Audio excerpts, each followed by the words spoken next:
사도행전 20장 24절 같이 봉독하도록 하겠습니다. 시작.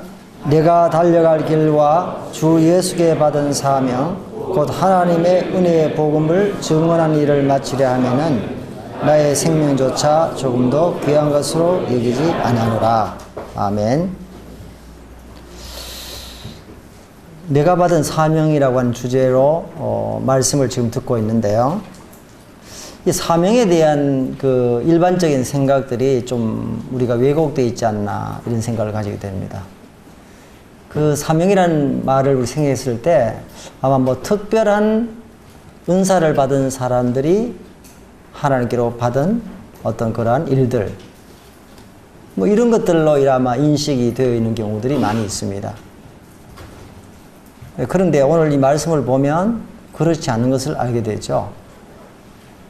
모든 거듭난 그리스도인들이 하나님으로부터 사명을 받았다고 말씀해 주고 있습니다. 그 사명은 바로 소명으로부터 오겠죠. 하나님으로부터 우리가 음성을 듣고 그 음성을 순종해서 보내심을 입는 이 과정들을 우리들에게 말씀해 주고 있는데요. 우리 모두는 하나님으로부터 부르심을 입었습니다. 뿐만 아니라 부르심을 입어서 하나님의 자녀가 되었고 그리고 하나님을 위해서 우리가 분리된 사람들이죠. 그래서 성도라 그럽니다. 성도는 거룩한 사람이죠. 이 성도는 바로 하나님을 위해서 따로 분리되어서 바쳐진 그와 같은 사람을 말해주고 있습니다.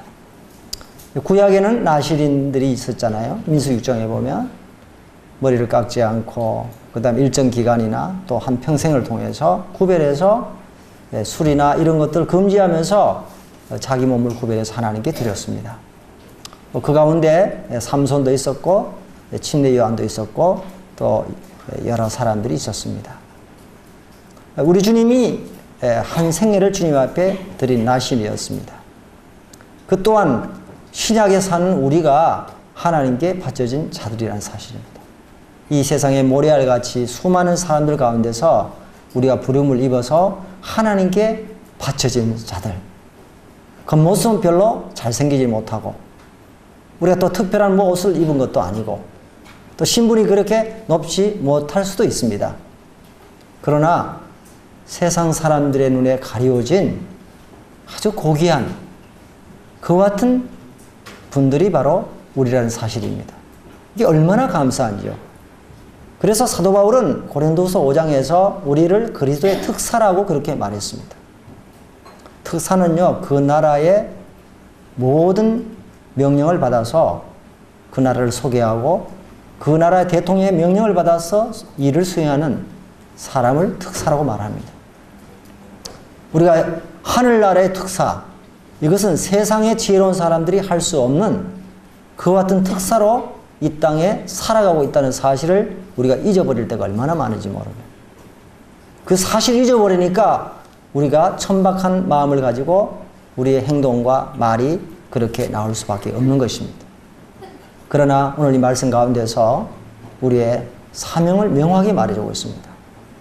그 사명이 뭐냐? 우리는 바로 하나님의 은혜의 복음을 증가하는 일이라고 말해주고 있습니다. 하나님의 은혜의 복음을 증가하는 일. 하나님의 은혜의 복음을 증가하는 이 일은 모든 거듭난 그리스도인들이 받은 하나님께로부터 받은 사명인 것을 우리에게 말씀해 주고 있습니다. 그래서 어떤 특별한 사람이 받은 것이 아니라 거듭난 모든 성도들은 내가 어떤 직업을 갖느냐, 내가 어느 곳에 사느냐, 그것은 우리 보기에 굉장히 중요한 일이지라도 하나님 보실 때는 더 중요한 일은 우리가 하나님의 은혜의 복음을 증가하는 일이라고 하는 사실입니다. 그래서 이 선교사라는 말들 많이 하는데 사실 어떤 분이 그렇게 정의를 하더라고요. 선교지는 그리스도가 없는 마음이 선교지고 선교사는 그리스도를 마음속에 모신 분들이 선교사다. 그렇게 정의를 하더라고요. 제가 그런 말을 들었을 때 참 정의를 명확하게 잘했다. 어떤 지리적인 영역이 아니라 영적인 영역에서 보면은 그리스도가 없는 그분들의 마음이 바로 선교지가 되는 거예요.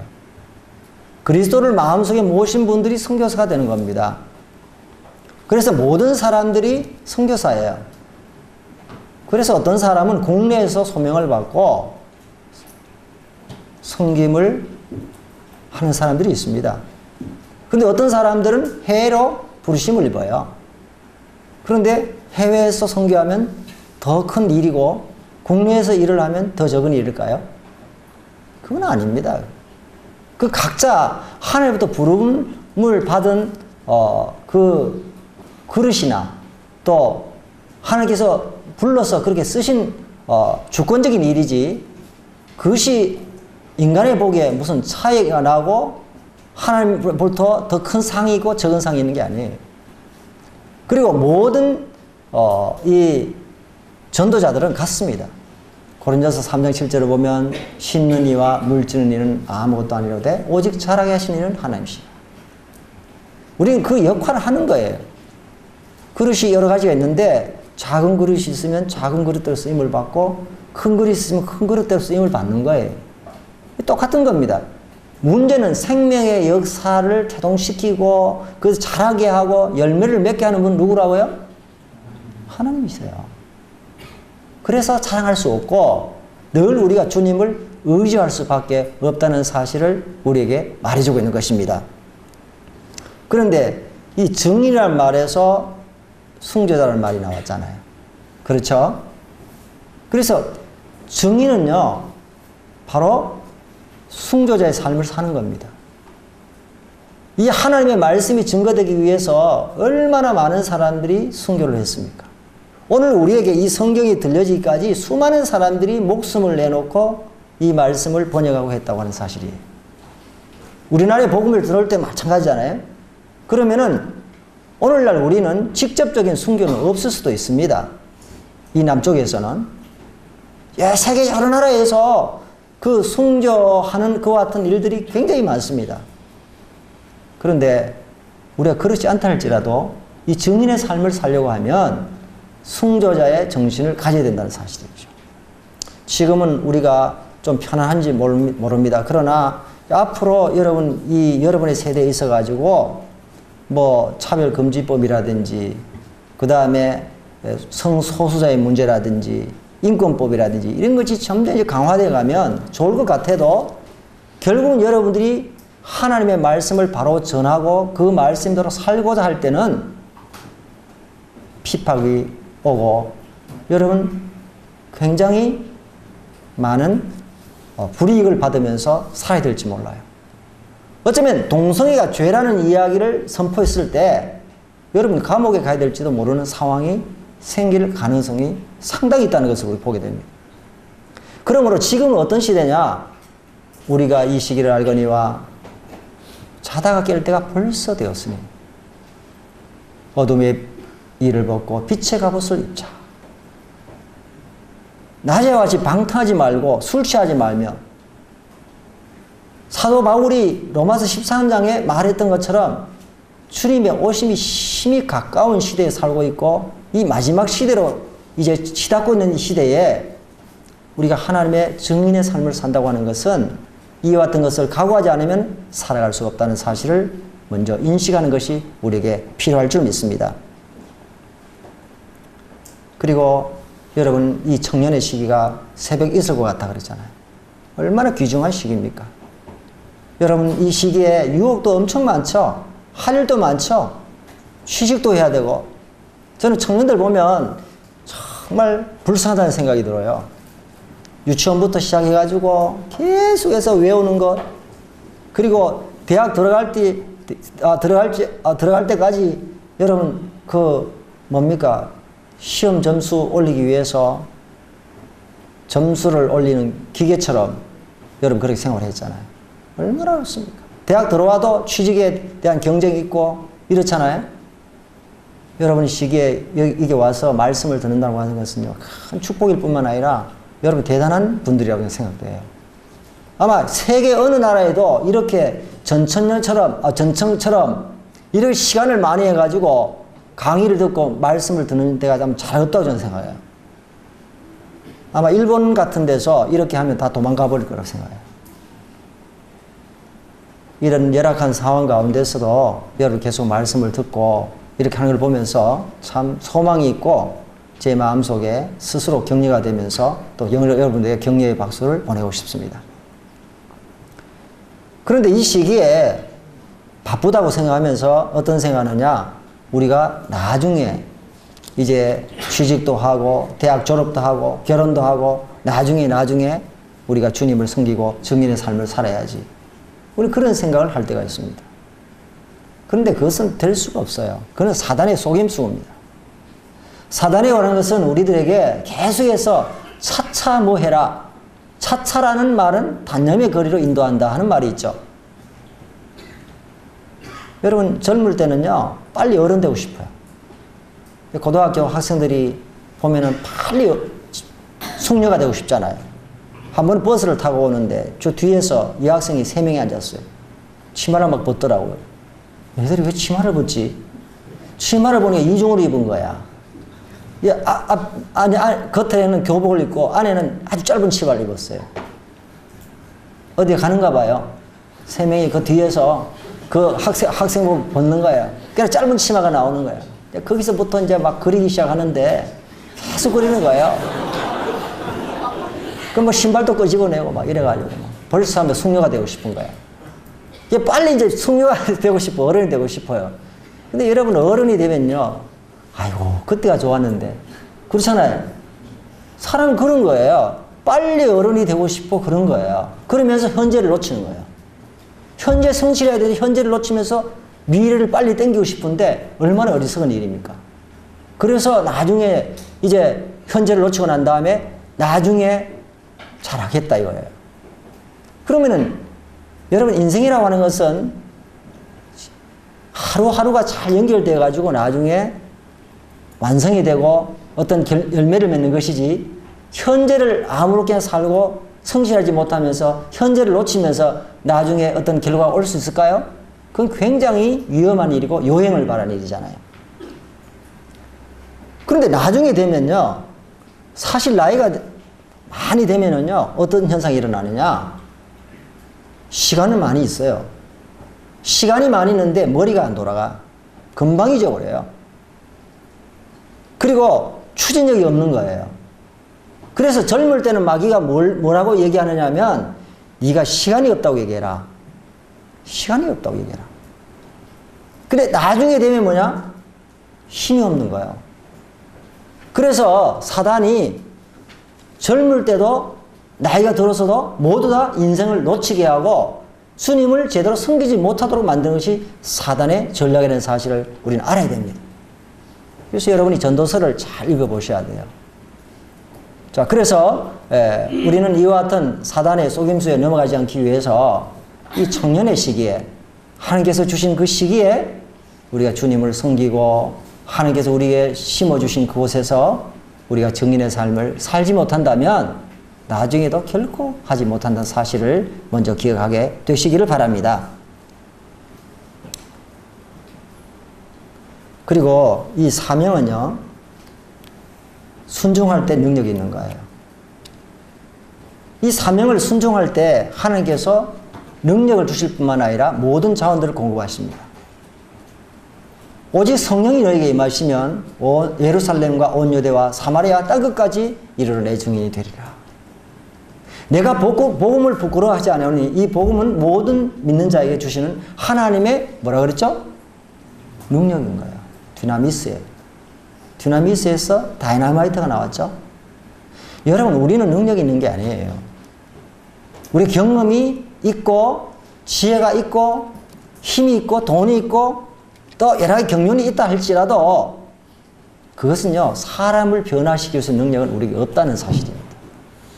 사람을 변화시킬 수 있는 것은 세상에서 가장 큰 기적이고 가장 큰 능력인데 그것은 주님만이 할 수 있는 일입니다. 그런데 그 사람을 변화시킬 수 있는 능력, 죄를 깨닫게 하고 생명의 역사를 일으키게 하고 지옥의 권세에서, 사단의 권세에서 하나님께로 돌아올 수 있게 하는 이 능력은요, 말씀의 능력밖에 없어요. 그 말씀을 증거했을 때 그 안에 성령님이 역사하시는 거거든요. 그래서 우리가 능력이 없지만 말씀 그 자체가 능력이 되는 거예요. 그래서 우리가 능력 있는 사람이 되고 말씀이 존귀하니까 우리가 존귀한 사람이 되는 겁니다. 그래서 우리가 말씀을 증거하면요, 그 말씀이 살아서 역사하는 겁니다. 예레미야 23장 29절에 내 말이 불같이 아니하냐. 내 말이 반석을 부서뜨리는 방망이 같지 아니하냐. 하나님의 말씀이요, 불과 같고 방해같이 능히 역사하는 거예요. 그것은 우리가 복음을 전해보면 알 수가 있습니다. 귀신을 쫓아내고 신당을 부수고 그 사람들이 주님께 돌아오고, 여호와의 증인들이 그렇게 쇠뇌되어 있었는데 그 사람들이 주님을 믿고 돌아오고, 참 하나님의 역사는, 복음의 역사는 놀라운 겁니다. 앞서 말씀을 계속 드렸지만 이것은 우리가 생애 가운데서 가장 놀라운 그리고 가치 있는 일입니다. 그리고 영원한 상급을 쌓는 일이죠. 바람의 길이 어떠함과 아이벤자의 태에서 뼈가 어떻게 자라는 것을 알지 못한 같이 만사를 성취하시는 하나님의 일을 내가 알지 못하니라. 한 번은 복음을 전하는데 가정에서 자매님들이 구도자들을 모아서 음식을 만들어서 복음을 전하는데 두 구도자를 모셔왔어요. 이 복음을 전할 때 같이 전하면 참 어려울 수가 있습니다. 왜냐하면 상태가 다르거든. 근데 두 사람이 왔는데 한 분은 말을 잘하지 않고 한 분은 굉장히 말을 많이 하는 분이었어요. 이분은 서울대 국문학과를 나온 고등학교 교사였어요. 야, 이분 내가 잘못 만났구나 생각이 들더라고요. 얼마나 똑똑한지, 얼마나 말을 잘하는지. 계속해서 며칠 동안을 말하는데 질문만 던지는데 제가 마음속에 아이고 이거 좀 교재를 빨리 끝냈으면 좋겠다 이 생각이 들 정도로 이분이 계속 질문을 던지는 거예요. 그러니까 저에게 말할 틈을 주지 않는 거예요. 그래도 참고 말씀을 전하고 그렇게 이제 했는데 그분은 결국은 예수님을 믿지 못했어요. 자기 논리가 너무 분명하고 지식이 너무 많이 있어서 이분은 복음을 받아들일 수 있는 여유가 없는 거예요. 결국 그분은 제가 전한 말씀을 제대로 듣지 못한 채 그분은 나오질 않았습니다. 근데 그 뒤에 옆에 있었던 그분은 말씀을 한 번도 하지 않았는데 그분이 저를 보고 저는 구원받았습니다 그러더라고요. 저 깜짝 놀랐죠. 별로 얘기도 안 했는데 어떻게 해서 구원받았습니까? 그러니까 그분이 계속해서 질문했는데 그 질문이 자기가 하고 싶었던 질문이었다는 거예요. 그래서 제가 몇 마디 던져 얘기했던 것이 그분은 받지 않았지만 자기는 듣고 거기서 해결이 됐다는 거예요. 그래서 구원받았다는 거예요. 아주 분명히 구원받아버렸어요. 참 놀랍더라고요. 계속 질문하는 사람은 구원 못 받았는데 질문을 듣고 있는 그 옆에 사람은 구원받은 거예요. 그러니까 제가 만약에 짜증을 내가지고 있잖아요. 그 교제를 안 하고 했으면 어떻게 됐습니까? 주님이 그렇게 하시더라고요. 뭐 그런 감정들은 우리 모든 전도자들이 또 우리 형제 자매들이 앞으로 살아가면서 전도하면서 겪을 하나님의 놀라운 은혜라고 저는 생각이 되어집니다. 하나님께서 우리들에게 하나님의 말씀을 증거할 때에 하나님께서 함께 하시는 거예요. 마가복음 16장에도 보면 제자들이 나가서 말씀을 증거할 때 주님께서 함께 하시고 많은 표적과 기적을 통해서 증거하셨다고 말씀드리고 있습니다. 그러므로 우리가 하나님 말씀을 증거할 때 우리 영혼이 소생이 되고 주님이 함께 하신 것을 보게 되는 거예요. 그리고요, 모든 필요한 자원이 공급이 됩니다. 허슨 테일러가 얘기했죠. 하나님의 방법대로 시작되는 하나님의 일에는 결코 하나님의 공급하심이 부족함이 없다. 그래서 모든 전도자들이 살아보면 이 모양 저 모양으로 하나님께서 공급하시는 것을 경험하게 됩니다. 그러므로 문제는 뭐냐면 우리 믿음의 문제지 하나님 부족하지는 않거든요. 그래서 이 증인의 삶을 산다고 하는 것은 우리에게 큰 축복이고 우리의 영혼을 소생시키고 하나님부터 많은 상급을 얻을 수 있는 중요한 기회라는 사실을 우리에게 말씀해 주면서 우리가 전심으로 주님을 섬기면서 살아가느냐 아니면은 직업을 가지고 살아가느냐? 그것은 각자가 하나님부터 부르심을 입은 그런 부름의 차이일 뿐입니다. 만약에 여러분이 전심으로 하나님부터 소명을 받아가지고 섬기려면 마음속에 거부할 수 없는 부담이 있거들라. 여러분 전심으로 주님 섬기세요. 그렇지 않으면은 직업을 가지고 자기 은사를 따라서 섬기는 것도 참 좋은 일입니다. 그래서 여러분의 생애 가운데서 하나님께서 그 뜻하신 바가 뭐냐면 은사를 통해서 주님을 섬기는 거예요. 자기 은사도 아닌데 굳이 다른 은사와 비교해서 실망하거나 교만하거나 그걸 사모할 필요는 없는 거거든요. 그래서 자기 은사를 따라서 그렇게 섬기면 되겠습니다. 은사에 대해서는 아마 여러분이 개인적으로 공부도 하시고 아마 들을 기회가 많이 있을 거라고 생각이 되어집니다. 그리고 우리가 우리의 생애 가운데서 우리의 목표가 명확하죠. 먹든지 마시든지 무엇을 하든지 다 하나님의 영광을 위해서 하라. 우리는요, 어떤 직업을 갖든지 내가 어떤 일을 하든지 어느 곳에 살든지 간에 우리의 목표는요, 하나님의 영광이어야 됩니다. 근데 자기 영광을 구하면, 자기 영광을 초점을 맞추면 나중에는 굉장히 추한 인생이 됩니다. 굉장히 후회막심한 인생이 되는 거예요. 나이가 들어가면 들어갈수록 마지막에 남는 거는요, 주님을 위해서 산 것밖에 없어요. 세상에 아무리 화려한 삶을 살고 많은 것을 누렸다 할지라도 뒤돌아보면 너무 후회스럽고 찌푸라기 같은 거예요. 그런데 주님의 영광을 초점해서 살면요, 그 주님의 영광 안에서 내가 영광을 받게 되는 겁니다. C.S. 루이스가 이런 얘기 했잖아요. 하늘의 것을 목적하라. 그리하면 땅의 축복은 저절로 따라올 것이다. 만일 당신이 땅의 것을 목적하면 하늘의 것도 땅의 것도 다 놓치게 될 것이다. 그렇게 이야기했습니다. 그 말은 정확한 말이에요. 여러분, 우리가 하늘의 것을 목적하고 하나님의 영광을 위해서, 하나님의 나라를 위해서 우리가 살게 되면, 그 우선순위 명하게 되면 나머지는 저절로 부수 따라오게 되는 겁니다. 그런데 반대적으로 하늘의 것을 목적하지 않고 하나님의 영광을 초점을 맞추지 않고 자기의 영광과 땅의 것을 목적으로 살아가면 하늘의 것도 땅의 것도 다 놓치고 만다는 사실을 여러분은 기억해 주시기를 바랍니다. 왜냐하면 여러분 청년의 때이기 때문에 그렇습니다. 여러분 많은 꿈을 꾸고 있습니다. 여러분 할 일이 참 많습니다. 그런데 그 초점이 무엇에 맞추느냐, 이게 대단히 중요한 것입니다. 그래서 수많은 사람들이 이 사명에 순종해서 자기 생계를 불살랐습니다. 얼마나 많은 영광스러운 일을 드러냈습니까? 주님의 영광을 드러냈습니까?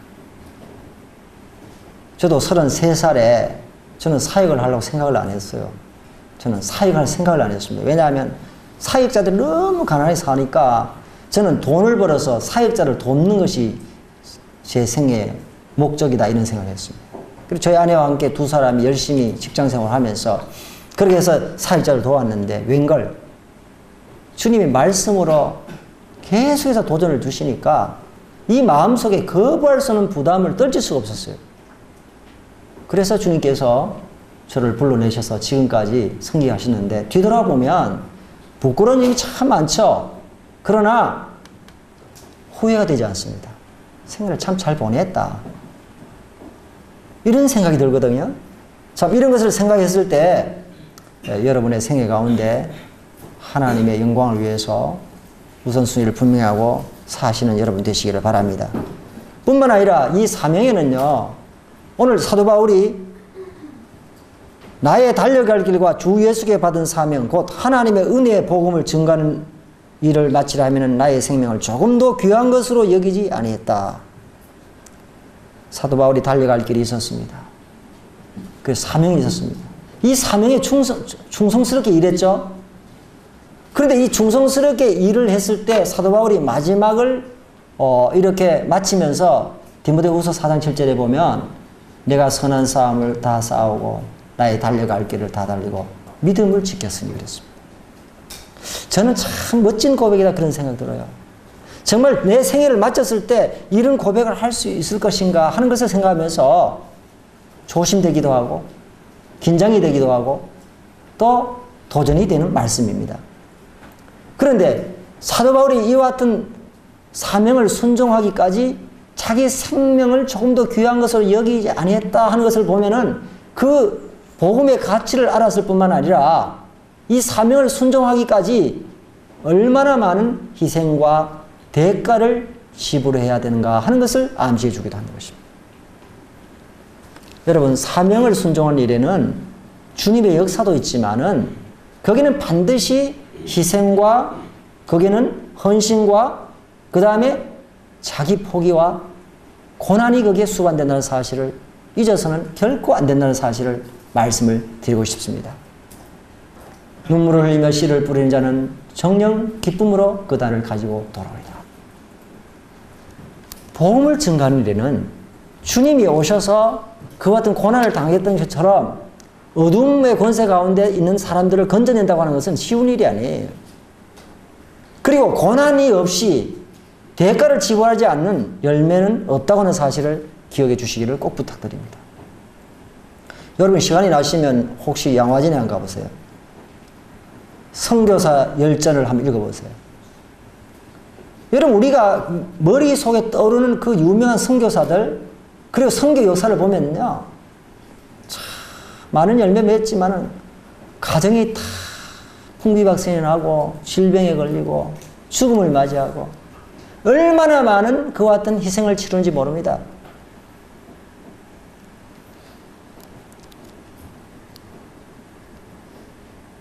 (1907년에) 미국 감리교회에서 한 여선교사를 한국에 파송했죠. 4개월 만에 한국에 도착했는데 1년도 못 돼서 한국 와서 그 질병으로 주님 나라에 간 루비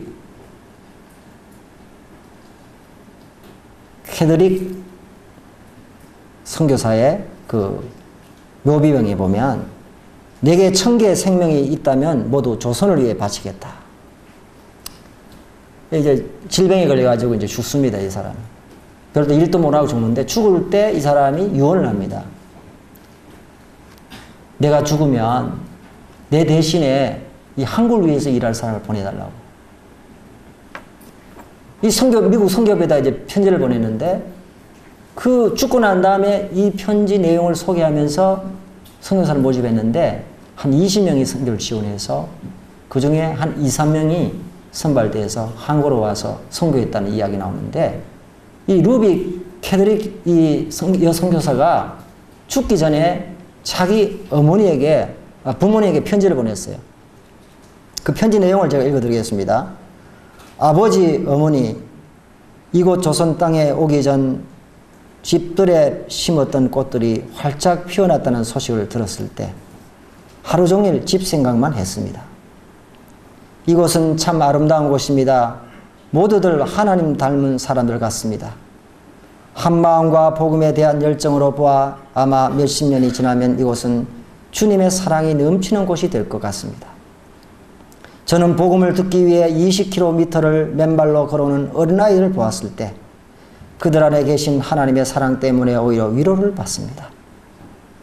아버지, 어머니, 오늘 밤은 유난히도 고향으로 돌아가고 싶습니다. 외국인을 죽이고 기독교를 증오한다는 소문 때문에 부두에서 저를 끝까지 말리셨던 어머니의 얼굴이 자꾸 제 눈앞에 어른거립니다.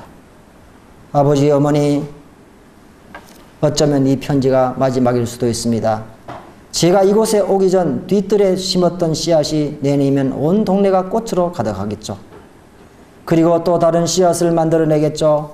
저는 이곳에 작은 씨앗이 되어 이 땅에 묻히게 되게 되었을 때 하나님의 시간이 되면 조선 땅에는 많은 꽃들이 피고 그들도 여러 나라의 씨앗이 될 것입니다.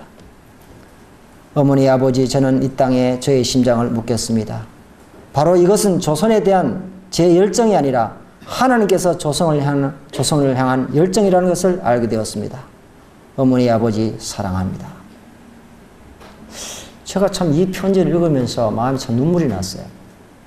25살에 결혼해보지 않은 이 젊은 처녀가 이 흑암에 어두워진 이 땅에 복음을 증가하기 위해서 왔다는 사실을 보면서 그것도 얼마 되지 않았어. 질병으로 죽어가면서 이와 같은 편지를 보냈던 것을 기억하면요. 우리가 이 수혜를 어디서 입었습니까? 이런 선교사들이 와가지고 한국에서 헌신했기 때문에 그렇지 않습니까? 전 세계 곳곳에 이와 같은 선교사들이 희생의 피를 쏟고 희생의 눈물을 쏟고 희생의 땀을 흘렸기 때문에 오늘 우리가 수혜를 입은 겁니다. 미얀마에 저는 이제 한 10년간 이렇게 가면서 복음을 전하고 말씀을 전하면서 이런 기회를 주님 주셨는데, 이 미얀마라는 나라는 거의 90% 이상이 불교잖아요. 근데 이 나라에 하나님의 복음이 들어갔다는 거예요. 그 복음을 전하는 사람이 누굽니까? 아도리람 저드슨입니다. 그리고 그의 부인 앤 저드슨이에요. 물론 훌륭한 선교사들이 참 세계에 많이 있습니다만은 저는 이분이 모임 사람은 아니지만은 참 많이 감동을 받았어요. 이분이 1800년도에 이제 이 미얀마에 들어가서 복음을 증거했는데요. 그 당시만 해도 얼마나 이 나라가 불교에 찌들어 있고 어두운 나라였습니까? 그런데 이분이 들어가서 이제 수많은 난관을 겪으면서 그 가운데서 2명의 부인이 죽었습니다. 7명의 자녀들이 어릴 때 다 죽었어요. 그리고 자기는 마지막에 질병이 걸려가지고 미국으로 돌아가면서 배 안에서 죽었습니다.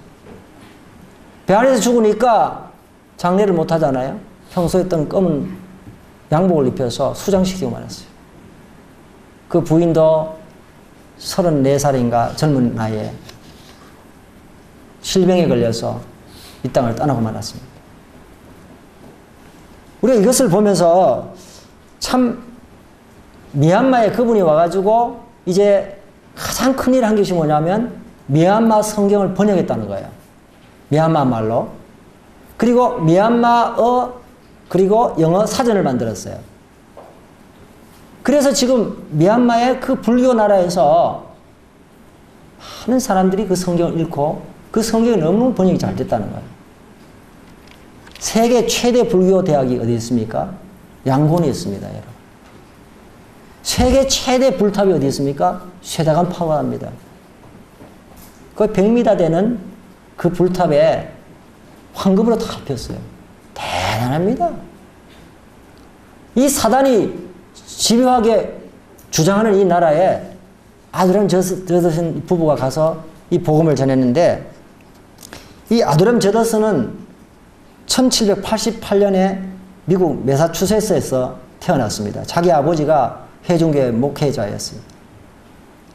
근데 이 태어나가지고 이 사람이 16세에 미국 브라운 대학교에 4년 과정을 3년에 수석으로 졸업하면서 졸업식 때 자기가 이제 대표 인사를 했던 사람이에요. 근데 이 사람이 아버지 밑에서 그렇게 자랐지만은 복음을 못 깨달았어요. 근데 학교 다니면서 굉장히 똑똑한 무신론 친구가 하나 있었는데 이 친구 때문에 점점 범신론자로 변하게 되는 겁니다.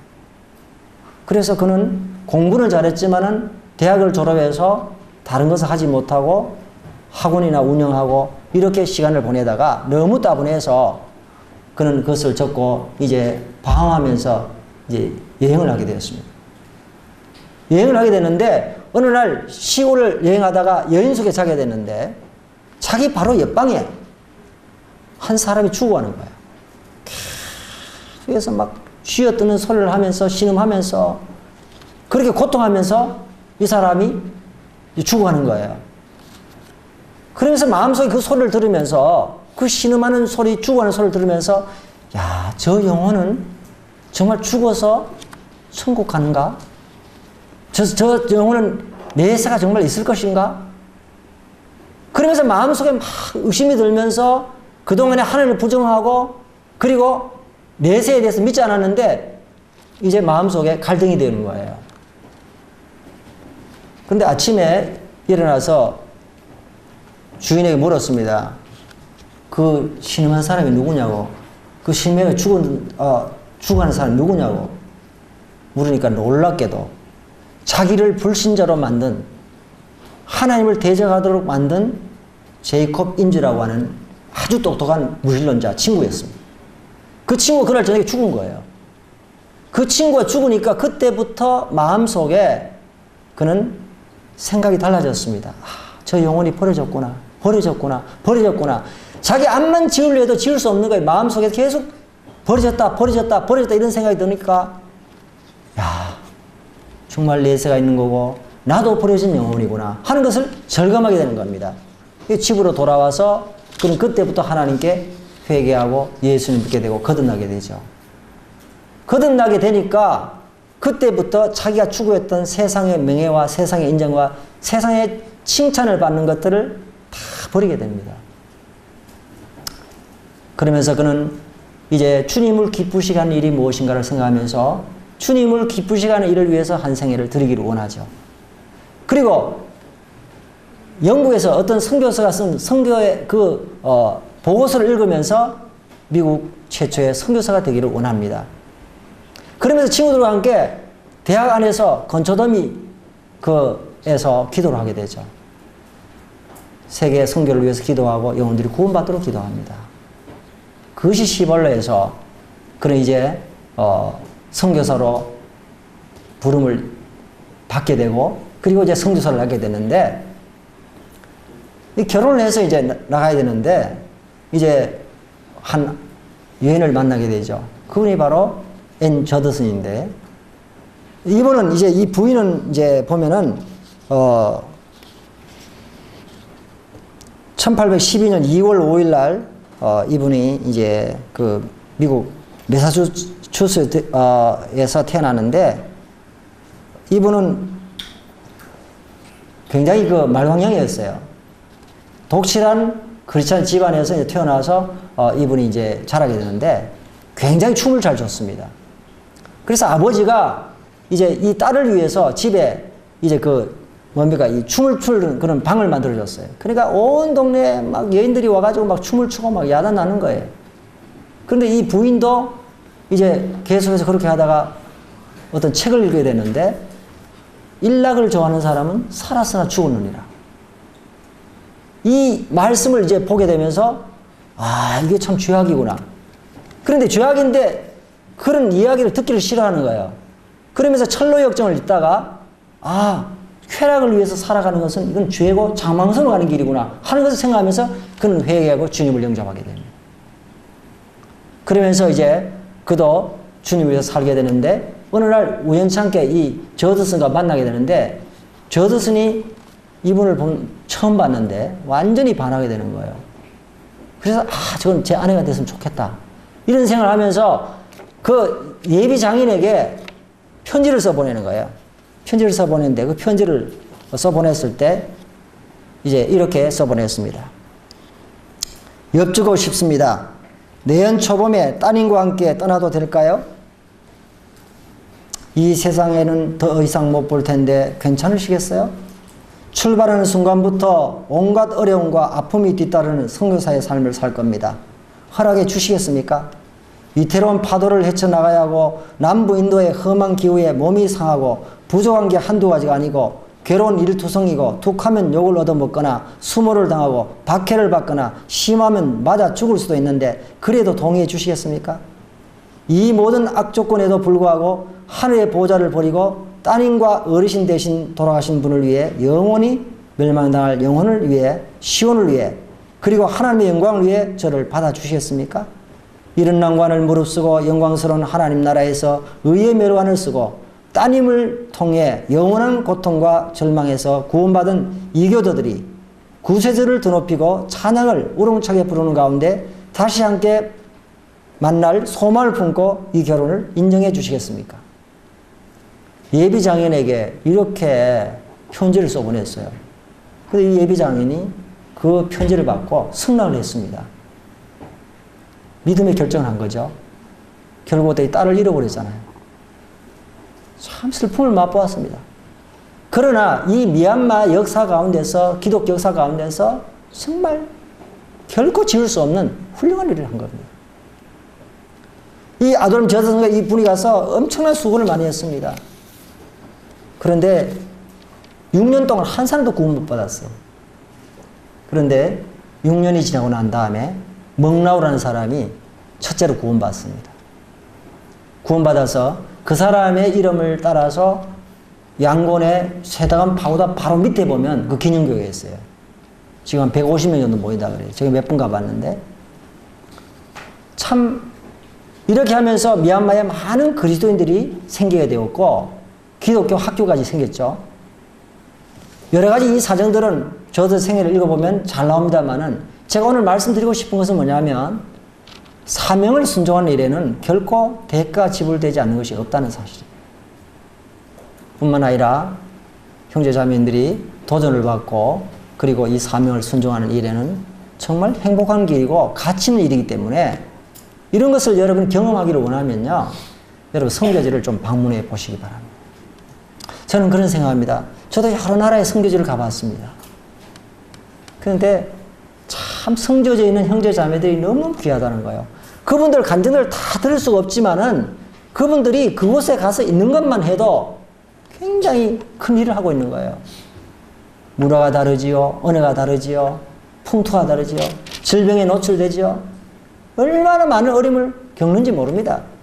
우리가 여기서 상상할 수 없는 어려움을 겪으면서도 거기서 복음을 증거하고 있는 그 모습을 보면 너무 고맙고 감사한 일이에요. 그래서 백문이 불여일견이다. 그런 말이 있잖아요. 저는 그런 얘기합니다. 백견이 불여일행이다. 100번 보는 것도 중요하지만 한 번 행하는 것이 중요해요. 그래서 여러 가지 여건들이 어렵지만은 조금 준비하고 기도해서 여러분 선교지라서 그 선교사들의 말을 들어주고 그분들이 어떻게 파송됐는지 그런 모습을 보면서 여러분이 많은 도전을 받게 되시기를 바랍니다. 그래서 그런 것을 보면서 우리는 신앙이 균형 있게 되고 그리고 선교에 대한 우리가 실제적인 도움을 줄 수 있고요. 기도하게 되고요. 우리가 참 하나님의 교회가 함께 성장하는 모습을 우리가 보게 되는 것입니다. 그래서 이 선교사들을 위해서 우리가 함께 기도하고 동요하는 것은 동일하게 그 일에 동참하는 일과 같다는 것을 성경은 우리에게 말씀해 주고 있는 것입니다. 참 세계는 넓고 할 일은 많아요. 그래서 이 같은 선교지를 방문하면서 실제적인 경험들을 잘 누리게 되시기를 바라고요. 이제 또 우리가 젊었을 때 멍에를 매는 것이 좋습니다. 예레미야애가 3장 27절 28절 사람이 젊었을 때 멍에를 매는 것이 좋은 것은 주께서 그것을 메우셨습니다. 그랬습니다. 우리가 주님께서 우리에게 젊었을 때 이 멍에를 매게 하신 거예요. 나이가 들면 못하는 겁니다. 그래서 잠잠히 순종하면서 이렇게 순종할 때 우리가 기쁨이 있고 믿음이 더 성장하고 성숙해 가는 것을 보게 됩니다. 그리고 마지막으로 좀 몇 가지 말씀드리고 싶은 것은 우리 선교지를 방문할 때에 몇 가지 유의사항을 좀 말씀을 드리고 싶습니다. 첫 번째는요, 목적을 분명히 하고 같은 목적을 가진 사람끼리 방문해야 된다는 거예요. 어떤 사람은 선교지에 갔는데 자꾸 관광하러 다니려고 그럽니다. 그럼 여러분 선교지에 선교사들이 얼마나 바쁘고 얼마나 여러분 일이 많은데 시험이 되잖아요. 그렇죠? 그래서 분명히 같은 목적을 가진 같은 사람과 같이 가야 된다는 거예요. 왜냐하면 평소는 사람 잘 몰라요. 여행을 해보면 그 사람의 모든 모습을 다 알게 되잖아요. 그래서 같은 목적을 가지고 있는 그 같은 성도끼리 방문하기 좋습니다. 그 다음 두 번째는 철저히 기도하고 철저히 준비해야 된다는 거예요. 변수가 너무너무 많아요. 선교지를 방문하면서 여러 가지 변수가 많이 생겼습니다. 그래서 방문하려고 했는데 환경이 변화되고 그리고 구테타가 일어나고 여러 가지 문제로 인해서 방문하지 못한 일도 있고요. 또 질병에 노출이 돼서 모든 일정을 취소하는 경우도 있고 여러 가지가 많습니다. 그래서 세부적인 부분들까지 준비물이라든지 인사라든지 언어라든지 또 그 다음에 문화라든지 약품이라든지 사전 정보라든지 이런 것을 잘 준비하고 선물이라든지 찬양이라든지 프로그램 그리고 선교지마다 맞춤 전략이 필요하고요. 문화가 정말 필요한 게 참 잘 알아야 되는 게 필요한 게 뭐냐면 문화가 너무 다르니까 문화를 모르면 실수를 많이 하게 돼요. 제가 미얀마를 방문했을 때 아이들이 나와서 찬송을 하더라고요. 찬송하는데 이렇게 해요. 이렇게 찬송을 해요. 전부 쭉 서가지고 이렇게. 야, 쟤들이 참 건방지네. 지금 저 앞에 나가서 이게 뭐냐 이거. 근데 건방지다고 생각했거든요. 근데 미얀마 분이 한국에 와서 대학에서 공부를 하는데 이분이 한 2,000명 모인 데서 인사를 하면서 이렇게 했다는 거예요. 이렇게 하면서 인사를 했다는 거예요. 그래서 사람들이 눈을 다 쳐다보면서 그때부터 얼굴 색깔이 변하더라는 거예요. 맞추고 난 다음에 교수님이 한국에서 인사할 때는 이렇게 하면 안 돼. 손을 내리고 해야 되지. 그렇게 얘기하더라는 거예요. 그때 이게 인사법이 다르구나. 그분이 한국 와서 그 실수를 하면서 제게 얘기를 해준 게 뭐냐면 미얀마에서는 인사할 때 이렇게 해야 된다는 거예요. 이렇게 인사해야 공손하고 상대방을 존경한다는 그와 같은 표시이기 때문에 반드시 그렇게 하고 뭘 잘못해가지고 경찰을 만나면 경찰을 지적받으면 경찰 앞에서는 반드시 이렇게 하라는 거예요. 그럼 그거 봐준다는 거예요. 그 별거 아니잖아, 그죠? 근데 그걸 모르니까 한국 사람들은 이렇게 하면 건방진 녀석이죠. 이렇게 본다고요. 마음을 닫아버리죠, 그죠? 근데 미얀마에서는 이렇게 하면 자기를 상당히 높아주기 때문에 굉장히 좋아한다는 거예요. 그 외에도 여러 가지가 있습니다. 근데 간단한 거지만은 문화가 대단히 중요한 거예요. 그 다음에 또 뭐냐면요. 성교지 상황을 보고 와서 함부로 말하지 말라는 겁니다. 뭐 지금은 많이 줄었습니다만은 전에는 필리핀 같은데 또 선교지에 가면은요, 선교사들이 그들과 똑같은 생활을 못 합니다. 그러니까 여기서 갈 때는, 그런 원주민 같은 삶을 살 거라고 생각하고 가는데요. 여러분, 얼마나 도둑이 많습니까? 죽습니다. 그러니까 안전지대에 살아야 되고 집을 괜찮은데 얻어야 되거든요. 그런데 갔다 와서는 어떻게 하냐면, 선교사들이 가보니까 막 호화판을 살더라, 막. 굉장히 부자더라, 막. 이렇게 얘기해 버리는 거예요.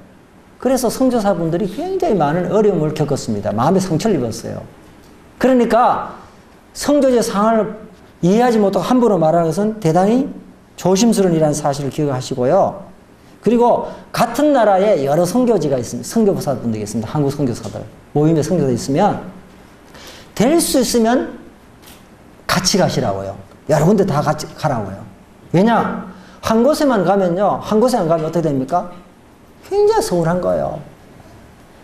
그렇기 때문에 같이 이렇게 가시는 게 중요합니다. 꼭 같이 방문해 주시기 바랍니다. 그 다음 네 번째, 선교지에서 물질이나 물품을 나눌 때는 반드시 현지 선교사를 통해서 해야 됩니다. 도와주실 분만 이렇게 나와요.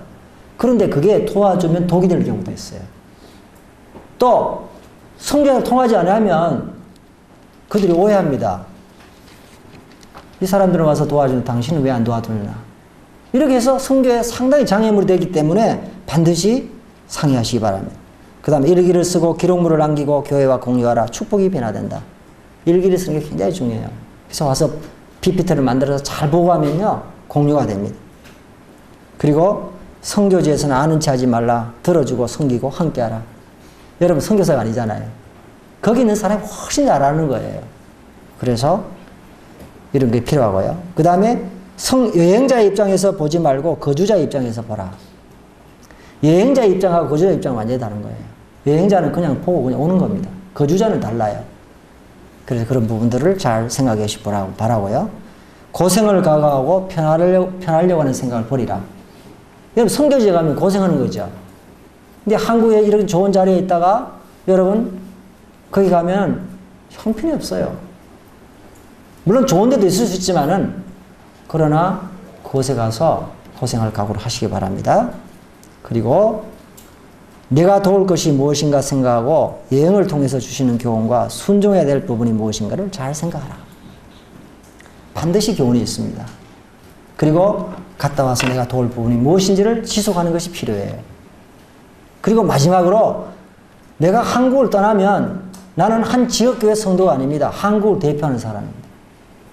그래서 한국을 대표하는 사람이라는 것을 인식하면서 여러분 행동 모든 것들을 잘 조심하고 덕을 끼치고 유익을 끼치고 아름다운 간증을 남기면서 오시는 여러분 되시기를 부탁드리면서 오늘 말씀을 마치겠습니다. 기도하겠습니다. 하나님 아버지 감사합니다. 내게 주신 사명에 대해서 생각하면서 참 우리가 받은 이 사명이 얼마나 놀라운지를 다시 한번 기억하게 되고, 하나님 우리가 이 사명을 순종할 때 주께서 함께 하시고 능력을 주시고 모든 필요를 공급하시며 또한 우리를 통해서 하나님께서 영광을 받으신 것을 기억하고 감사드립니다. 뿐만 아니라 지금도 여러 곳에서 이 복음을 위해서 복음을 증가하고 선교의 삶을 사는 귀한 우리 형제자매들이 있는 것을 기억할 때 그들을 복 주시고 계속해서 하나님의 은혜 가운데 붙들어 주시기를 원합니다. 또한 저희들이 정말 이 선교지를 돕고 함께 할 때에 나누어야 될 그와 같은 귀중한 교훈들을 생각해 보았습니다.